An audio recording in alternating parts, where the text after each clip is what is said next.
അവിടുന്ന് എൻ്റെ അലച്ചിലുകൾ എണ്ണിയിട്ടുണ്ട്. എൻ്റെ കണ്ണീർ കണൽ അങ്ങ് കുപ്പിയിൽ ശേഖരിച്ചിട്ടുണ്ട്. സങ്കീർത്തനം 56:8. എൻ്റെ പേര് ജോസി വി ഒ. എൻ്റെ സ്ഥലം എറണാകുളം ജില്ലയിൽ മുനമ്പം എന്ന ദേശം. ഞാനിവിടെ സാക്ഷ്യം പറയുന്നത് എൻ്റെ ഭാര്യയ്ക്ക് വേണ്ടിയാണ്. കഴിഞ്ഞ 20 വർഷം പഴക്കമുള്ള ഒരു രോഗത്തിൽ സൗഖ്യം കിട്ടിയതിൻ്റെ സാക്ഷ്യമാണ് ഞാൻ പറയുന്നത്. എൻ്റെ ഭാര്യ വിവാഹം ഇവിടെ കഴിച്ചതിന് ശേഷം ഒരു 4-5 കൊല്ലം കഴിഞ്ഞപ്പോൾ, അതായത് ഒരു 20 കൊല്ലം കഴിഞ്ഞ് ഈ രോഗം പിടിപെട്ടിട്ട് ഒരു ദിവസം വെറുതെ ഇങ്ങനെ ഇരിക്കണം, വെറുതെ മതിലുമ്പോൾ ചാരി ഇരിക്കും, ഒരു പണിയും ചെയ്യൂല, വെറുതെ ചാരി ഇരുന്ന് മതിലുമിട്ട് തലയിട്ടിരിക്കണം. എന്താണെന്ന് ചോദിക്കുമ്പോൾ എനിക്കൊന്നും ചെയ്യാൻ പറ്റില്ല, ഞാനൊന്നും ചെയ്യേയില്ല, എന്നെക്കൊണ്ടൊന്നും നടക്കൂല, എന്നെ അങ്ങോട്ട് ഉപേക്ഷിച്ചേക്ക്, എന്നാ ഡൈവോഴ്സ് ചെയ്തേക്ക്, ഇങ്ങനെയൊക്കെയാണ് പറയണത്. അപ്പോൾ എന്താണെന്ന് ഞങ്ങൾക്ക് ആലോചിച്ചിട്ട് ഒരു പിടുത്തം കിട്ടാനില്ല, എന്താണ് ഇങ്ങനെയൊക്കെ സംഭവിച്ചതെന്ന്. അപ്പോൾ വേറെ രോഗങ്ങൾ വല്ലതും ഉണ്ടായെന്നായിട്ട് ഒന്നും പറയണമില്ല. ആ ഉടനെ എന്നെ എറണാകുളത്തുള്ള ഒരു ആസ്പത്രിയിൽ കൊണ്ടുപോവുകയും അവിടുത്തെ ഒരു ഡോക്ടറെ കാണിച്ച് ഡോക്ടർ മരുന്നൊക്കെ കൊടുത്തോണ്ട് പറഞ്ഞ് ഭാര്യയ്ക്ക് ഡിപ്രഷൻ, ചെറിയൊരു വിഷാദ രോഗം പിടിപെട്ടൊക്കെയാണ്, അത് കുറച്ച് മരുന്നുകൾ കഴിക്കേണ്ടി വരും, അത് കഴിച്ചുകൊണ്ടിരിക്കണം, അത് കൂടുതൽ നാൾ കഴിക്കേണ്ട, എപ്പം മാറുമെന്നൊന്നും പറയാനും പറ്റില്ല, ഡോക്ടർ ഉറപ്പൊന്നും പറയണമില്ല. അങ്ങനെ വിഷമിച്ച് ഇങ്ങനെ മരുന്ന് കഴിക്കും, ആശുപത്രിയിൽ അഡ്മിറ്റാക്കും, 2-3 ആഴ്ച ആശുപത്രിയിൽ കിടത്തും, പിന്നെ വീണ്ടും ഈ രോഗം വരും, പിന്നെയും കൊണ്ടുപോകും. പല പള്ളികളിൽ പോയി പ്രാർത്ഥിക്കേണ്ടതിൻ്റെ ഇടയിൽ പല നേർച്ചകൾ നടത്തുന്നുണ്ട്, എന്നാലും സൗഖ്യമാകണില്ല.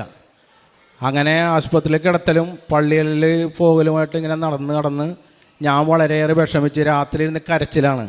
അതിനിടയിൽ ഒരു ദിവസം ആശുപത്രിയിൽ നിന്ന് കൊണ്ടുവന്ന് വീട്ടിൽ കൊണ്ടുവന്ന് കിടത്തിയിട്ട് വാതിൽ മുറി പൂട്ടിയിടലാൽ മതി, വാതിൽ ലോക്ക് ചെയ്തിടണം.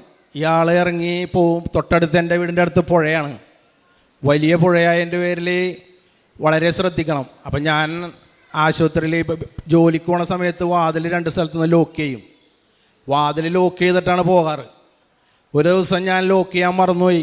ഒരു ഉച്ച സമയത്ത് ഞാൻ ജോലിക്ക് പോയി വന്ന സമയത്ത് വീടിൻ്റെ അടുത്ത് പുഴയിലെ ആളുകൾ കൂടിയിരിക്കുന്നു, ആടിനടുത്ത് കൂടിയേക്കണം. അപ്പോൾ എന്താണെന്ന് ചോദിച്ചാൽ പറഞ്ഞ് ഭാര്യ പുഴയിലേക്ക് ചാടി. അപ്പോൾ ചാടിയിട്ടെന്ന് പറഞ്ഞു കഴിഞ്ഞാൽ തൊട്ടടുത്ത് തന്നെ അവിടെ ഒരു കുട്ടിയിൽ നിന്ന് ചൂണ്ടയിടണ്ടായി ഭാഗ്യത്തിന്.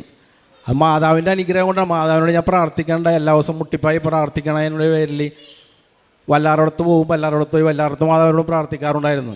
അപ്പോൾ അതിൻ്റെയൊക്കെ അനുഗ്രഹം കൊണ്ട് ആ കുട്ടിയെ കാണുകയും ആ കുട്ടിയൊക്കെ ശരിക്കും കണ്ട് ഓടി വന്നവൻ അടുത്തുള്ള എൻ്റെ അനിയനെ വിളിച്ച് വേഗം ഇറങ്ങി പുഴയിൽ നിന്ന് രക്ഷപ്പെടുത്തി കൊണ്ടുവന്ന് നിർത്തി. കുറച്ച് വെള്ളമൊക്കെ കുടിച്ച്, എന്നാലും കുഴപ്പമില്ല, ആസ്പത്രിയിൽ കൊണ്ടുപോയി കുഴപ്പമില്ല, അങ്ങനെ അങ്ങോട്ട് മാറി. അങ്ങനെ വീണ്ടും ഹോസ്പിറ്റലിൽ പോവുകയും ഇങ്ങനെ കാണുകയും ഡോക്ടറിനെ കാണുകയും ഡോക്ടർ പറയും 2 ആഴ്ച കിടത്ത് അല്ലെങ്കിൽ 3 ആഴ്ച കിടത്ത്, എന്നിട്ട് മാറിയിട്ട് പോകാമെന്ന് പറയും. പക്ഷേ 2 ആഴ്ച 3 ആഴ്ച കഴിയും ചെറിയൊരു ആശ്വാസം കിട്ടും, പോരും. ഗുളികയാണെങ്കിൽ 8-9 ഗുളിക വെച്ച് ഒരു ദിവസം കഴിക്കണം. ഈ 9 ഗുളിക കഴിക്കുമ്പോൾ ഈ ആൾ തളർന്ന് ഉറങ്ങിപ്പോയാണ്, അല്ലാതെ വേറെ ഇതിനകത്ത് സുഖമല്ല. പിറ്റേ ദിവസം നേരമ്പളത്തെ എഴുന്നേക്കും ഒന്നും ചെയ്യൂല, കുട്ടികളെപ്പം നോക്കൂല, ഭക്ഷണമൊന്നും ഉണ്ടാക്കൂല. അപ്പോൾ അങ്ങനെയുള്ള കാര്യങ്ങളായിട്ട് ഇങ്ങനെ നടന്നുകൊണ്ടിരിക്കുകയാണ്. അങ്ങനെ പല സമയത്തും ഇങ്ങനെ ആയി ഒരുപാട് ഡോക്ടർമാരെ കണ്ട്, ഒരുപാട് പള്ളികളിൽ പോയി. കലൂര് അടുത്തൊരു അച്ഛൻ്റെ കൊണ്ടുപോയി കാണിച്ച് ഇതിൻ്റെ ഇടയിൽ. അപ്പം അച്ഛൻ പ്രാർത്ഥിച്ചെന്ന് പറഞ്ഞ് വീടിന് വല്ല തകരാറുണ്ടാകാൻ നോക്ക്, വീടിൻ്റെ സ്കെച്ചും ഉണ്ടാ എന്ന് പറഞ്ഞ്, അങ്ങനെ പൈശാചികമായ എല്ലാ പ്രവൃത്തിയിലുണ്ടാകാൻ നോക്കാൻ പറഞ്ഞ്. അപ്പോൾ അതും കൊണ്ടുപോയി കാണിച്ച്, എന്നിട്ട് അതും കുഴപ്പമൊന്നുമില്ല, വീടിന് കുഴപ്പമില്ല.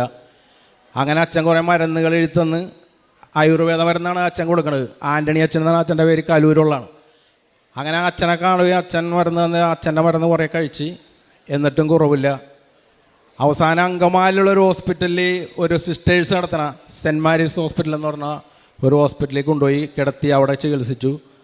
അവിടെ ഒരു 7 വർഷം അവിടുത്തെ ചികിത്സ കഴിഞ്ഞ്, എന്നിട്ടും സുഖമാണില്ല. അവസാനം ഞാനിങ്ങനെ പ്രാർത്ഥിച്ച് വിഷമിച്ച് കണ്ണീരൊടുക്കാത്ത രാത്രിയില്ല. ഞാൻ എന്ത് ചെയ്യും എൻ്റെ മാതാവിയെന്ന് മാതാവിനോട് തന്നെ പ്രാർത്ഥിക്കണം.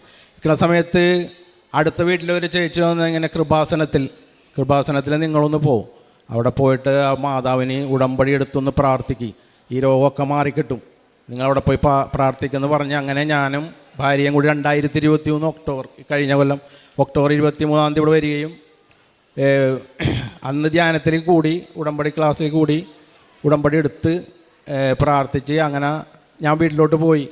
പിറ്റേ മാസം നവംബറിൽ ഇവിടെ വരികയും അച്ഛൻ ബഹുമാനപ്പെട്ട ജോസഫ് അച്ഛനെ കാണാൻ ജോസഫ് അച്ഛൻ തലയിൽ കൈവച്ച് പ്രാർത്ഥിക്കുകയും ചെയ്തു.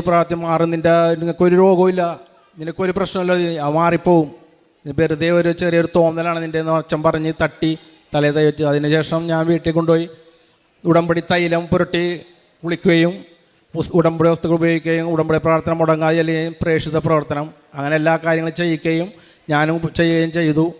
അങ്ങനെ ഞങ്ങൾ എല്ലാ മാസവും ഇവിടെ വരികയും 9ാമത്തെ മാസം ഇവിടെ വന്ന് ഉടമ്പടി എടുത്ത് പ്രാർത്ഥിച്ചു പോയതിനു ശേഷം സ്വപ്നത്തിൽ മാതാവിൻ്റെ ദർശനം ഭാര്യയ്ക്കുണ്ടാകുകയും മാതാവ് വന്ന് നിൻ്റെ രോഗം പൂർണ്ണ സൗഖ്യം നിനക്ക് തരുന്നതായി സ്വപ്നം കാണുകയും ചെയ്തു.